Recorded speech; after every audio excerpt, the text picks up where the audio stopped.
ଏବେ ଏବେ +2 ପିଲାଙ୍କୁ ନେଇ ଆସିଲା ବଡ ଖବର ଯାକି ଆଜିଠାରୁ ଯୁକ୍ତ 2 ନାମ ଲେଖା ପ୍ରକ୍ରିୟା ଆରମ୍ଭ ହୋଇଛି। ତ କେଉଁଠି କରିବେ ଆବେଦନ, କଣ ରହିଛି ଅପଡେଟ ଆଜିର ଏ ଭିଡିଓରେ ପୁରା ଇନଫରମେସନ ମୁଁ ଦେଇଦେବି। ଜାଣିବା ପାଇଁ ଭିଡିଓଟି ପୁରା ଶେଷ ପର୍ଯ୍ୟନ୍ତ ଦେଖନ୍ତୁ। ଜୟ ଜଗନ୍ନାଥ, ମୁଁ ଦେବାଶିଷ ସ୍ୱାଗତ କରୁଛି ଆମର ଏକ ନୂଆ ଭିଡିଓକୁ। ଭିଡିଓଟି ପସନ୍ଦ ଲାଗିଲେ ଭିଡିଓକୁ ନିହାତି ଲାଇକ୍ କରିବେ।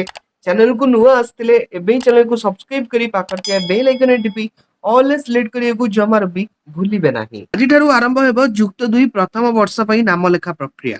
+2 ଆଡମିସନ ପିଲାମାନଙ୍କର ଆସନ୍ତା ଜୁନ 20 ତାରିଖ ପର୍ଯ୍ୟନ୍ତ ସ୍ୟାମ୍ସ ଓଡିଶା ପୋର୍ଟାଲରେ ଅନଲାଇନ ଜରିଆରେ ଆବେଦନ କରିପାରିବେ ଛାତ୍ରଛାତ୍ରୀ।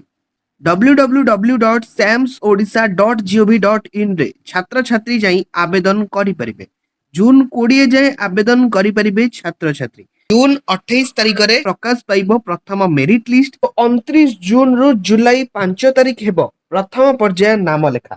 ଏହାପରେ ଜୁଲାଇ 13 ତାରିଖରେ ପ୍ରକାଶ ପାଇବ ଦ୍ୱିତୀୟ ମେରିଟ ଲିଷ୍ଟ ଓ ଜୁଲାଇ 14ରୁ ଜୁଲାଇ 17 ହେବ ଦ୍ୱିତୀୟ ପର୍ଯ୍ୟାୟ ନାମ ଲେଖା।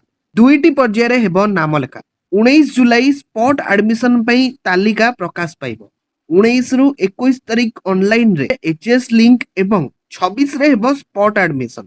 ଜୁଲାଇ 29ରୁ ଆରମ୍ଭ ହେବ ଯୁକ୍ତ 2 ପ୍ରଥମ ବର୍ଷର ପାଠପଢା। ଚଳିତ ବର୍ଷ ମ୍ୟାଟ୍ରିକ ପରୀକ୍ଷାରେ ପାସ୍ କରିଛନ୍ତି 5,17,000 ଛାତ୍ରଛାତ୍ରୀ। ଆଉ ଯୁକ୍ତ 2ରେ ମହଜୁଦ ରହିଛି 5,22,000 ସିଟ୍। ଏଣୁ ଏଥିପାଇଁ ଏହି ବର୍ଷ ସିଟ୍ ପାଇଁ କୌଣସି ଅସୁବିଧା ହେବ ନାହିଁ। କିନ୍ତୁ କଟଅଫକୁ ନେଇ ଚିନ୍ତାରେ ଅଛନ୍ତି ଏବେ ବି ଛାତ୍ରଛାତ୍ରୀ ମାନେ।